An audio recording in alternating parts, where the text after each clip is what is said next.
शूर्पणखा ने क्यों बसाया मक्का मदीना। मित्रों, अगर आपने रामायण देखी या पढ़ी होगी तो आप रावण की बहन शूर्पणखा के बारे में तो जरूर ही जानते होंगे।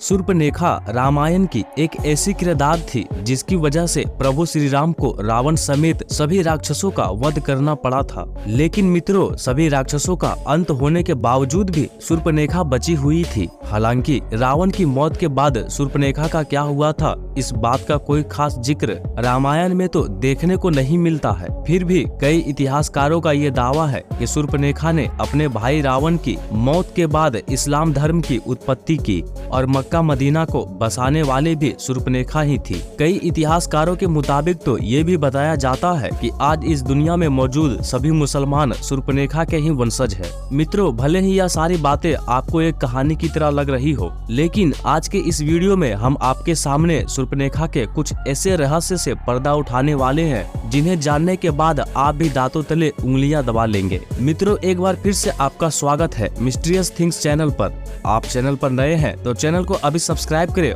मित्रों, रामायण के अनुसार हमें यह बताया जाता है कि जब रावण ने माता सीता का हरण किया था तो भगवान श्री राम ने माता सीता को आजाद करने के लिए रावण समेत उसके पूरे वंश का नाश कर दिया था। लेकिन सभी राक्षसों में रावण का छोटा भाई विभीषण हमेशा धर्म के रास्ते पर चलता था और विभीषण ने उसी धर्म का साथ देते हुए अपने भाई रावण के बजाय प्रभु श्री राम की सेना को चुना। इसके बाद जब प्रभु श्री राम ने रावण का वध करके माता सीता को आजाद कराया था तो उन्होंने लंका का सारा राजपाट और जिम्मेदारियां विभीषण को सौंप दी थी। लेकिन उसके बाद शूर्पणखा कहाँ गई और आखिर उसका क्या हुआ था, इस बात का जिक्र हमें रामायण के किसी भी पन्ने पर नहीं मिलता है। दरअसल दोस्तों, जब शूर्पणखा भगवान श्री राम से आकर्षित होकर उनसे विवाह करने का प्रस्ताव लेकर आती है तो भगवान श्री राम शूर्पणखा से विवाह करने के लिए उसे साफ साफ मना कर देते हैं, क्योंकि भगवान राम पहले ही माता सीता से विवाह कर चुके थे। इसके बाद भगवान राम उनके छोटे भाई लक्ष्मण जी की तरफ इशारा करते हुए शूर्पणखा से कहते हैं,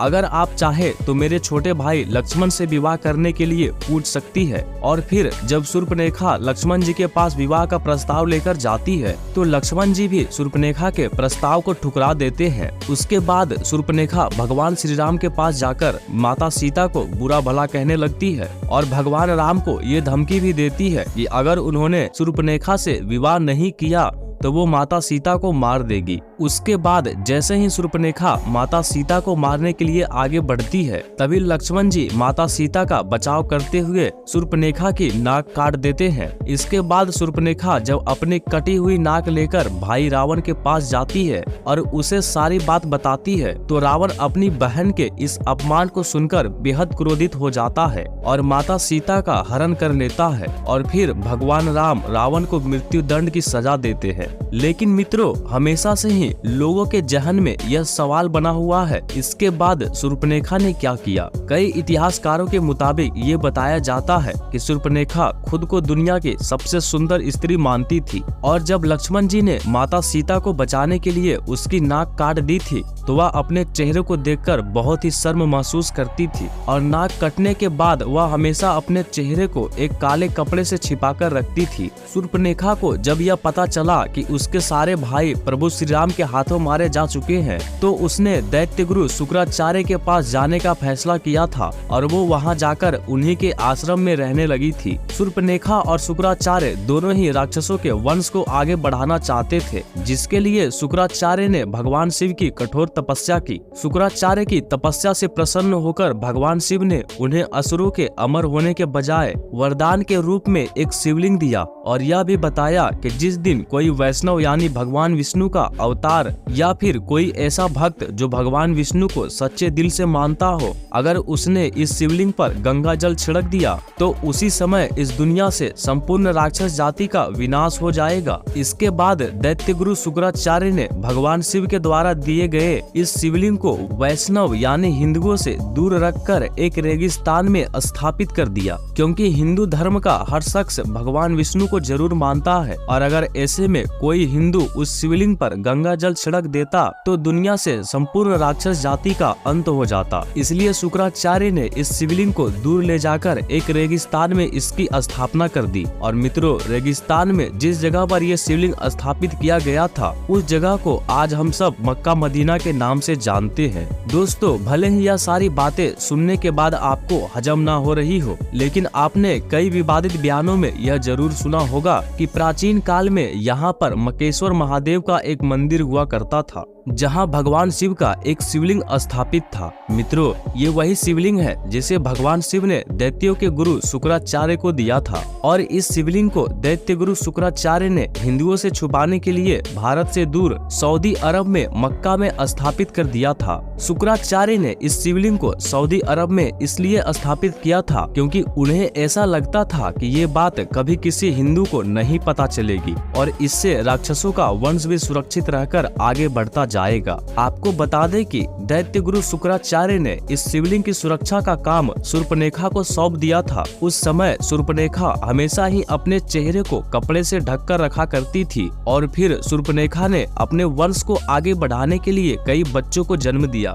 जिसके बाद वही बच्चे शूर्पणखा की इस परंपरा को निभाते आ रहे हैं। जी हाँ मित्रों, हम बात कर रहे हैं मुसलमानों की, क्योंकि आपने जब भी मुसलमान महिलाओं को देखा होगा तो यह गौर किया होगा कि वह हमेशा ही अपने चेहरे को ढक कर रखती है और इसके लिए वह बुर्का पहनती है। मुसलमान महिलाओं के इन कपड़ों में केवल उनकी आंखें ही नजर आती है और जब नाक कटने के बाद शूर्पणखा अपने चेहरे को कपड़े से छुपाकर रखती थी तो उसकी भी सिर्फ आंखें ही नजर आती थी। मक्का मदीना के मक्केश्वर महादेव का जो शिवलिंग स्थापित किया गया था उसकी सुरक्षा के लिए शूर्पणखा ने वहीं पर रहना शुरू कर दिया था और मक्का मदीना आज दुनिया के एक ऐसी जगह बन चुकी है जहां पर हिंदुओं का जाना साफ तौर पर मना है। इसके अलावा मित्रों, बताया तो यह भी जाता है कि सऊदी अरब में जिस जगह पर मक्का मदीना मौजूद है उसके आसपास तक की सभी जगहों पर हिंदुओं को रहने तक की इजाजत बिल्कुल भी नहीं दी जाती है।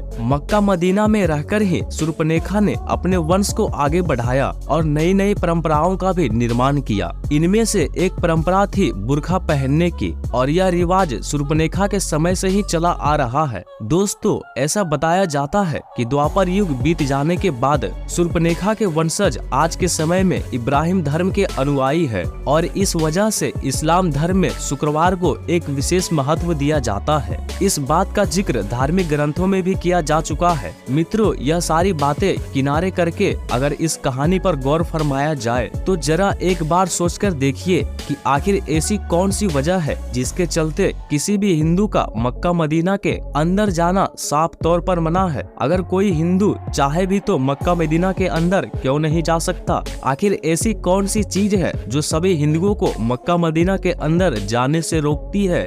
दोस्तों, इस बात के पीछे ऐसा कोई ना कोई ठोस कारण तो जरूर होगा जिससे हिंदुओं के वहां जाने पर प्रतिबंध लगा रखा है। अगर ध्यान दे तो यह सारी बातें केवल एक ही तरफ इशारा करती है कि शायद मुसलमानों का शूर्पणखा के वंशज होने वाली यह बात हकीकत हो सकती है और सारे मुसलमान इस बात से डरते हैं। अगर कोई हिंदू गलती से भी मक्का मदीना के अंदर चला गया और उसने इस शिवलिंग पर गंगा जल छिड़क दिया तो इस दुनिया से पूरी राक्षस जाति का अंत हो जाएगा।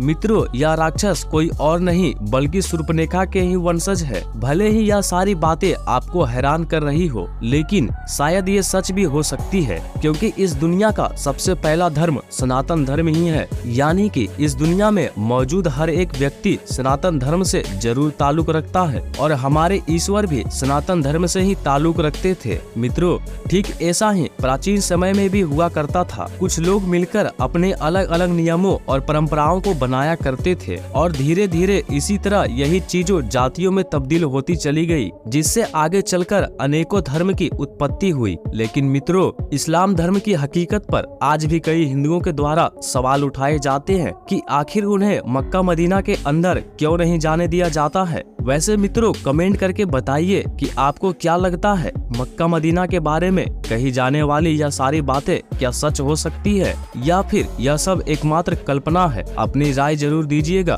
धन्यवाद।